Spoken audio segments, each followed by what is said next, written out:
Good morning, good afternoon, good evening. Friends, Kevin sir back from Personal Tutor. Standard 7th playlist history की आप लोग देख रहे हैं. चैप्टर है chapter 2, that is new kings and kingdoms. इसमें एक टॉपिक है agriculture and irrigation during Chola dynasty. Will be studying about that today.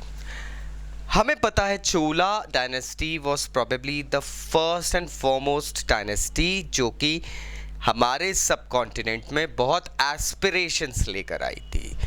Kings like Raja Rajendra who belonged to Chola dynasty were Prometheus in their fields. मतलब they were not comparable. Now Chola kingdom हमें पता है Kaveri Tungabhadra delta के आसपास develop हुआ था. कावेरी नदी से इनको काफ़ी बेनिफिट मिलते थे, लेकिन बे ऑफ बंगाल में just before getting into the Bay of Bengal, West Bengal area side में अगर हम देखते हैं कावेरी तमिलनाडु से आंध्र एंड ऑल ये जो एरिया है वहाँ से अगर हम देखते हैं तो कावेरी रिवर काफ़ी डिस्ट्रीब्यूटरीज में बट जाती है. अलग अलग इसके नेचुरल डिस्ट्रीब्यूशन सिस्टम्स बन जाते हैं. यहाँ पर चोला किंगडम के लोगों ने प्रोबेबली फर्स्ट टाइम एवर इतना इन डेप्थ एनालिसिस करके ऐसा एक इरिगेशन सिस्टम डेवलप करा था with help of canals and all कि वहाँ पर उस वक्त हमारे सब कॉन्टिनेंट में सबसे ज़्यादा राइस प्रोडक्शन का एरिया डेवलप हो चुका था. वैसे तो देखा जाए तो तमिलनाडु एरिया में कल्टीवेशन बहुत पहले से चलते आया था, लेकिन 5th और 6th सेंचुरी के पीरियड में लार्ज स्केल कल्टीवेशन की परिभाषा लोगों को समझ में आई थी. People actually started developing and making efforts and putting in like their day in day out strength towards cultivation, क्योंकि उनको एक चीज़ समझ में आ गई थी, cultivation gave a lot of things to them. उससे उनको काफ़ी खेती बाड़ी से पैसा कमा सकते हैं. आज की डेट में हम किसानों को देख सकते हैं.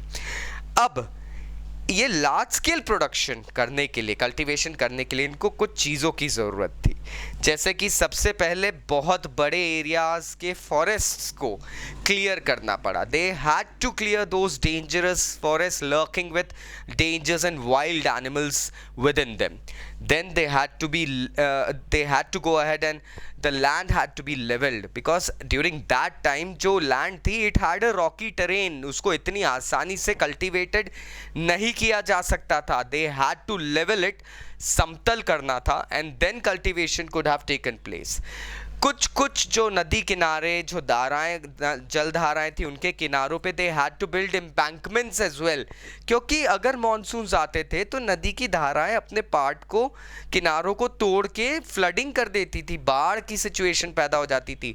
दे built proper embankments and all in order to go ahead and protect the water from entering the fields. इन सब चीज़ों के लिए करा गया था.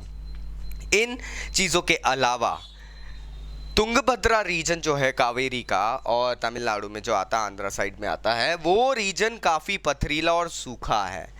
तो उन रीजन्स में जब लोगों ने कल्टीवेशन शुरू करा, so they definitely had to bring in and construct canals, wells for water storage, tanks वगैरह होते थे वाटर स्टोरेज के लिए.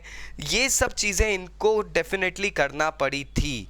तो यहाँ पर हमें थोड़ा सा साइंस का भी इन्वॉल्वमेंट दिखता है. दैट पीपल न्यू कि कनाल्स किस तरीके से बनाना, आर्किटेक्चर, वेल्स कहाँ कहाँ बनाने, टैंक्स कहाँ बनाने हैं, वाटर कैचमेंट एरिया कौन सा रहेगा, एंड सो ऑन थिंग्स. काफ़ी स्टडी की गई थी. तो हमें समझ में आता है that these people were not playing a game. और इतनी सब चीज़ों के लिए डेफिनेटली एक किंगडम को लेबर और रिसोर्सेज तो लगेंगे. तो हम यहाँ पे ये भी समझ सकते हैं that Chola dynasty was well equipped with probably everything that they needed to build a super kingdom or a powerful kingdom that was self-sufficient on its own. I hope now you got the crux. आपको समझ में आ गया ये topic. फिर भी अगर कोई doubts है तो नीचे कमेंट बॉक्स से कमेंट करना मत भूलिएगा. We usually go ahead and try our best to reply to all the comments, but usually कुछ कमेंट्स अनदेखे रह जाते हैं. Sooner or later I try to check them out. I do go ahead and plan to give some shout outs for our best students out there. Please go ahead and stay at there connected. Alright then, see you again, bye bye.